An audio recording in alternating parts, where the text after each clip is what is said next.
Assalomu alaykum qadrli do'stlar. Sizlar bilan bugun Go Invest investitsion prilojeniyasidan ilovasidan brokerlik hisob raqami ochib O'zbekiston fond bozoridagi qimmatli qog'ozlar, ya'ni aksiyalarni sotib olishni o'rganamiz do'stlar. Buning uchun birinchi navbatda telefondan Play Marketga kirib olamiz. Bu yerdan postga Go Invest deb yozamiz.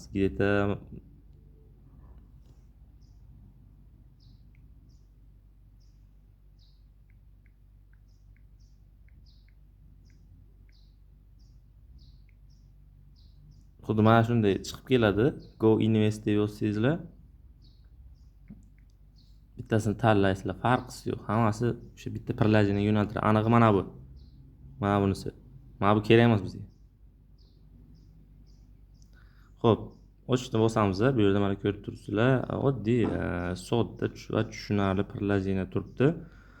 Birinchi navbatda bu yerdan brokerlik hisob raqam ochishimiz kerak bo'ladi. Agar sizlarda bo'ladigan bo'lsa, qo'shishni bosasizlar. Bo'lmasa ochishni bosasizlar. Xo'p, birinchi ro'yxatdan o'tish qilib olamiz. Xo'p, mana shu bo'limga birinchi navbatda ro'yxatdan o'tish uchun telefon raqam yozib olamiz yoki-da bu yerda email yozsak ham bo'ladi, ixtiyoriy. Telefon nomerini yozib olganimizdan so'ng keyingi tugmasi sariq rangga kiradi va keyingi bo'limini bosamiz.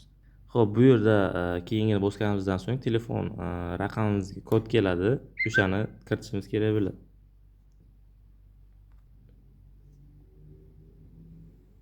Bir yuz yetmish yetti, 250. Hammaga alohida kod keladi. Va yuborishni bosamiz. Xo'p, keyingi bo'lim bu yerda parol yarating deyapti. Ya'ni parol, xavfsiz parol bo'lishi kerak. Mana bu yerda shartlar. Kamida 8 ta belgi, kamida bitta raqam, kamida bitta bosh harf bo'lishi kerak. Где-то ismlaringiz, telefon nomerida oxirgi 4 ta raqam, eng unikalni esdan chiqmaydigan parol bo'lsin. Kim nimalarni terib, keyin esdan chiqarib gullatib yurmaydi xullas. Xo'p do'stlar, mana ishonchli parol yaratib oldik. Ana endi tasdiqlash degan yozuvni bir marta bosamiz. Xo'p, tasdiqlashni bosganimizdan so'ng mana bu yerda endi pin kod yarating deyapti. Pin kod oddiy bo'lishi mumkin emas. Ya'ni bu yerda ilovaga har safar kirganingizda sizdan mana shu kirish kodini so'raydi, har safar so'raydi. Buni albatta unutib qo'ymang. 0088 bu вообще farqi yo'q. O'sha esdan chiqmasa bo'ldi. Parol yaratilgandan so'ng biometrik identifikatsiya yordamida avtorizatsiya qilishni tasdiqlaysizmi deyapti. Ya'ni yuz yoki barmoq izini kiritib orqali ilovaga kirishni tasdiqlaysizmi deyapti. Ha bo'lsa ha, yo'q bo'lsa bekor. Xo'p do'stlar, hozirda bizni bosh ekranga qaytarib yubordi. Sababi bu yerda shaxsni tasdiqlash kerak ekan. Identifikatsiya, ya'ni biz hozir sразу yuklab oldik. Hali identifikatsiyaga o'tmadi. Ya'ni Maygo orqali yoki One ID deydimi, pasport danlaringizni kiritasiz. Где-то mana bunaqa narsa bo'ladi. Mana birinchi bu pasport seriya va raqam yoki JSH seriya farqi yo'q, o'zlaringiz bilasizlar. Tug'ilgan kun, oy, yilni yozasizlar, davom etishni bosasizlar va o'zlaringizni mana selfie qilasizlar anig'idan. Keyin u o'sha pasport ma'lumotlari bilan birga tekshirib chiqadi-yu, sizda identifikatsiyani sразу o'tkazadi. Xo'p, mana shu bo'limlardan o'tib kelganingizdan so'ng mana endi biz уже to'g'ri yo'l bilan kelayotgan ekanmiz. Mana endi mana bu yerda brokerlik hisob raqam ochish deyapti mana. Brokerlik hisob raqam yoki sheyx xullas soliq imtiyoziga ega sheyx. Bu boshqa narsa. Buni alohida video qilish kerak. Bu hozir aksiya sotib olishga yaqin narsa, ammo buni yo'nalishi boshqacha. Oylik ish haqingizni 12% soliqdan ozod qilgan holatda shu pulingizni tushiradigan joy. Yili buni 1 yil saqlash kerak va shunda soliqdan ozod etilasiz. Ana endi birinchi brokerlik hisob raqamiga bo'limiga bosamiz va davom etishni bosamiz. Xo'p, bosganimizdan so'ng mana bu yerda barcha dannalar chiqib keladi. Ili referal kodi degan joy bor. Referal kodni kiritsangizlar, brokerlik hisob raqami ochishda ozgina mablag' oladi. Shunga chegirma qiladi где-то 50%. Mana shu kodni terasiz. Xo'p do'stlar, bizda hozirda ikkita kod mavjud. Birinchisi Usmonov kodidan foydalanasizlar yoki-da boshqasini shu videoning kommentariyasida yoki video opsiyasida bo'ladi. Albatta bemalol ko'rib ro'yxatdan o'tishlaringiz mumkin. bu 50% tejagan pullaringizga ham boshqa o'sha davlat kompaniyalarini aksiyalaridan ham sotib olsangiz bo'ladi. Mana shu to'ldirilgan joylarga e'tibor berasizlar. Gmail degan joyi turibdi bo'sh. O'shani Google yoki Gmail ilovasidan telefoningizdan kirib, o'sha Gmailingizni kopirovat qilib yoki ruchnoy ko'rib, mana shu yerga yozib olasizlar. Bo'sh joyda, yuqoriroqda turibdi. Promokod esdan chiqmasin, bu kerak bo'ladi brokerlik hisob raqam ochish uchun do'stlar. Usmonov promokodi yoki ikkinchisini shu videomni kommentariyada va video opsiyasida qoldiraman. Xo'p do'stlar, Gmail hamma bo'limlarini to'ldirdik. Referral kodi bo'limiga ham referral yozdik. Yana endi davom etishni bir marta bosamiz.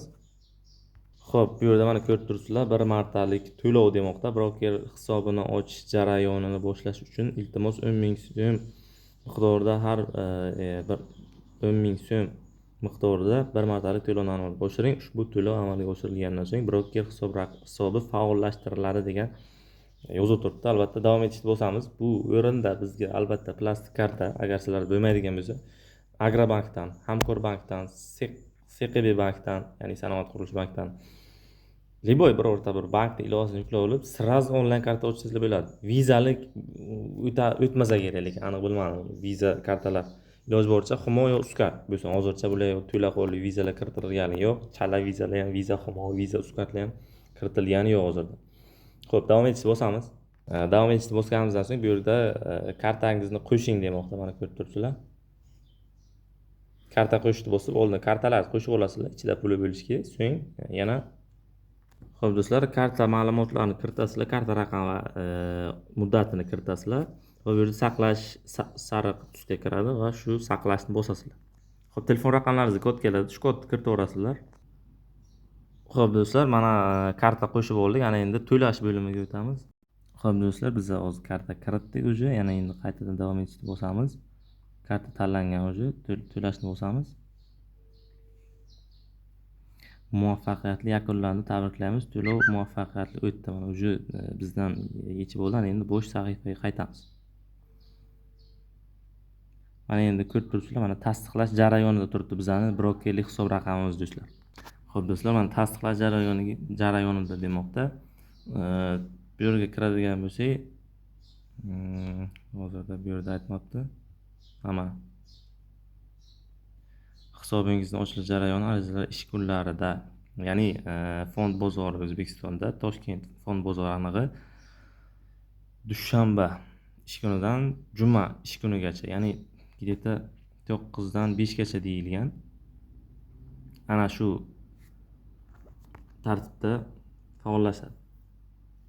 O'sha hozir bir necha soatda o'sha faollash kerak. Bugun o'sha seshanba. Shunaqa do'stlar, agarda sizlarda qanaqadir qiyinchiliklar bo'ladigan bo'lsa, shu ro'yxatdan o'tishda bizning o'sha adminlarimiz bor. Lichkalarni shu video kommentariyasi va opsiyasida qoldiraman. Shu yozadigan bo'lsangizlar, qanaqadir muammo bo'ladigan bo'lsa ro'yxatdan o'tishda ular yordam berib yuboradi. Promokod bilan yoki boshqa bilan muammo bo'lsa, ular yordam berishga harakat qiladi. Aniq o'sha hal qilib tashladi demaymiz, ammo qo'ldan kelgancha yordam qilishadi. Xo'p do'stlar, keyingi videolarimizda ushbu Go Invest investitsion platformasidan kapital depozit brokerlik hisob raqami ochishga hozir biz ariza berdik. Bu ochilgandan keyin sizlar bilan birgalikda mana shu aksiyalarni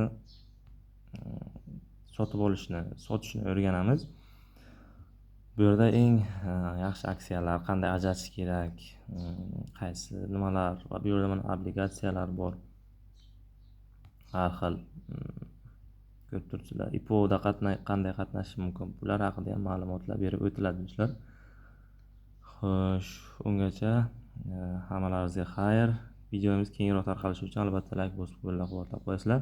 Bundan keyingi bunda foydali videolarni o'tkazib yubormaslik uchun esa albatta kanalimizga obuna bo'lib qo'yinglar. Xayr, salomat bo'linglar. Keyingi videolarga qadar uchrashguncha xayr.